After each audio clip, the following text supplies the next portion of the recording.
Hi, you're on the Bible Forum. I'm Warren Sprouse. I want to talk to you tonight about marriage and family in America.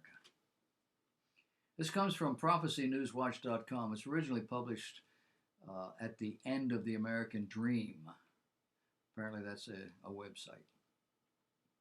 Number one, overall, between 1962 and 2019, the percentage of women ages 15 to 44 who were married dropped from 71% to 42%.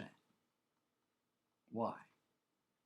Well, the article goes on to explain that primarily because women can get equal jobs and men are pigs. Furthermore, they point out that the percentage of women ages 30 to 34 who have never married increased from 7% in 1962 to 35% in 2019. What's going on?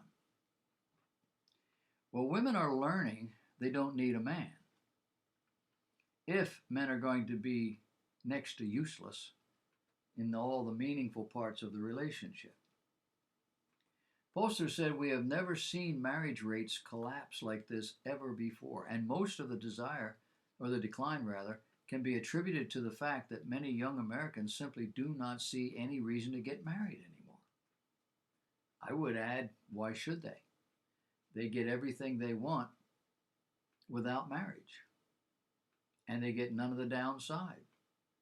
They don't have to take care of the other person. They don't have to put up with things they don't have to want to put up with. They don't have a bunch of little kids running around. Men don't like that necessarily. Some do. It's just a easier way of life for everybody. Men would prefer to be free to run around and have sex with whomever they want. When they become dissatisfied, they'll move on and find somebody else. Women are doing the same thing today. Unheard of in the 1950s. Secondly, today by adolescence, around 45% of American children spend some time with only one biological parent. This is up from around a third of children born in the 1960s and only a fifth to 1/4 born in the 1950s. Study after study has shown that children do better with two parents. And so the fact that nearly half of our children are being raised by just one parent for at least a significant portion of their lives is alarming. It answers a lot of questions, too, about how these children are growing into adulthood and the kinds of things that they're doing or the way they're interacting with you or with people in general. Thirdly, single parenthood is experienced by 2/3 of the children of mothers with less than a high school education and by 80% of black children. Over the past several decades, impoverished Americans have increasingly been drawn to the ideology of the Democrat Party. But the ideology of the Democrat Party does not value marriage and family. And in impoverished communities all across America, the results have been absolutely disastrous. Now, I say the Democrat Party doesn't value marriage and family because when they put together their socialist program with all of the benefits that you get, you have a child, you get this, and your welfare, and whatever, they didn't factor in that husband, that man and that woman, that mother, that father of that baby need to be married or they get no money. They didn't do that. And they won't do that.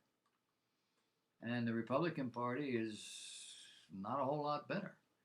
They keep moving away from traditional values. And the experts are looking at this and they're saying this is a very alarming trend. It's going to continue. Number 4, among women ages 19 to 44 who married between 1965 and 1974, just 11% of those had cohabited with their husbands prior to marriage. That number jumped to 32% between 1975 and 1979 and has continued upward ever since. For the past 20 years, 2/3 of new marriages have been preceded by cohabitation. These days, the vast majority of young couples want to live together before they get married. But study after study has shown that couples who live together before marriage have much less long term success than couples that don't. In the old days, it was clearly understood that cohabitation prior to marriage was wrong. It was a sin. It was destructive. But these days, hardly anybody wants to talk about that. They don't want to speak out against it. Number 5, the decline in marriage and the increase in cohabitation has led to a substantial growth in unwed childbearing. I'm not marrying that man. He's a pig. He's good enough to have sex with, but I don't want him as a father to my child or a husband to me. The percent of births to unmarried mothers has jumped from 5% in 1960 to 40% today.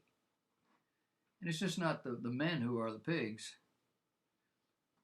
The women do their share, and maybe these guys don't want to marry them.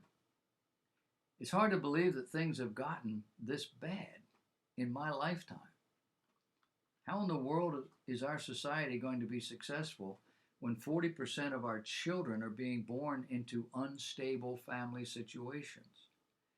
Situations that do not teach the lessons these children need in order for them to be successful.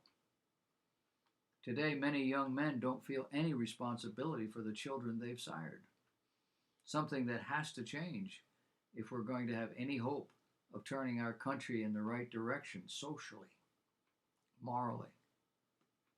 Number 6, in a 2007 study, researchers found that 50% of children born to cohabiting parents experienced a maternal partnership transition by their 3rd birthday.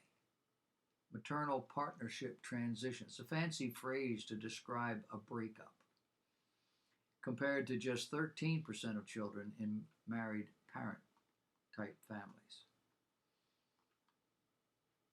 Therefore, children born into households where the parents are not married are much more likely to see those parents break up. Do you have any idea what that does to a child? Their parents walk away. The child watches and wonders, is it me? Did I do that? Will I ever see my daddy again? They don't say it. This is just more evidence that cohabitation is a bad idea, besides the fact that it's a sin. Today, many young couples are doing things in the exact opposite order, and the vast majority of the time, it doesn't work out. It doesn't work out at all. Number 7, as of 2019, 57% of highly educated women 15 to 40 years of age were married, compared to only 36% of moderately educated women and 18% of women with low education. These differences were much smaller in the mid-1960s, with less than 10 percentage points separating the 3 groups in 1964.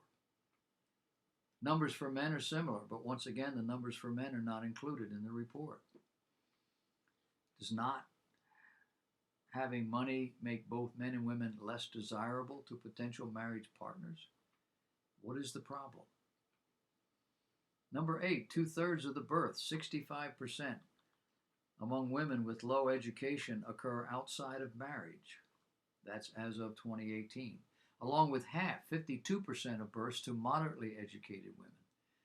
Highly educated women, just 11% of their pregnancies, births, whatever, occur outside of marriage. The reality here is if you are a woman and you have a child outside of marriage while you are very young, it's likely that you will have to work to support that child. Dreams of a higher education are often delayed. In many cases, those delays end up being permanent. Number 9, women with a bachelor's degree and married for the first time are very likely to be married for a long time. 78% will still be married 20 years later. However, among women entering their first marriage who have some college but no bachelor's degree, it is as likely as not that their marriage will end within 20 years.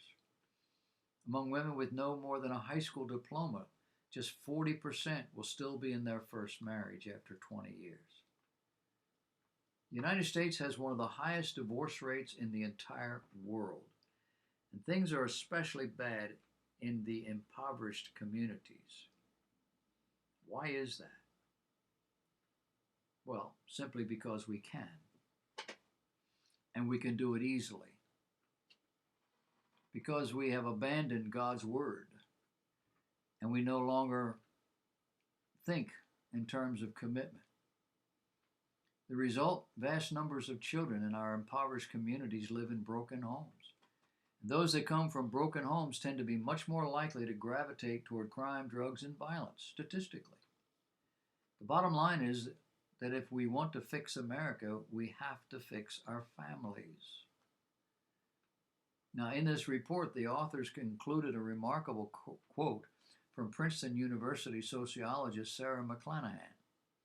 She says, if we were asked to design a system for making sure that children's basic needs were met, we would probably come up with something quite similar to the two-parent ideal. Such a design, in theory, would not only ensure that children had access to the time and money of two adults, it would also provide a system of checks and balances that promoted quality parenting. The fact that both parents have a biological connection to the child would increase the likelihood that the parents would identify with the child and be willing to sacrifice for that child, and it would reduce the likelihood that either parent would abuse the child. For thousands of years, two-parent families have worked, and the reason they worked is because that's how things were originally designed. Sadly, today, most Americans find traditional values repugnant, and they think they've figured out a better way of doing it. Of course, the truth is they have greatly deceived themselves, and if we stay on the current path, there is absolutely no future for us as a nation.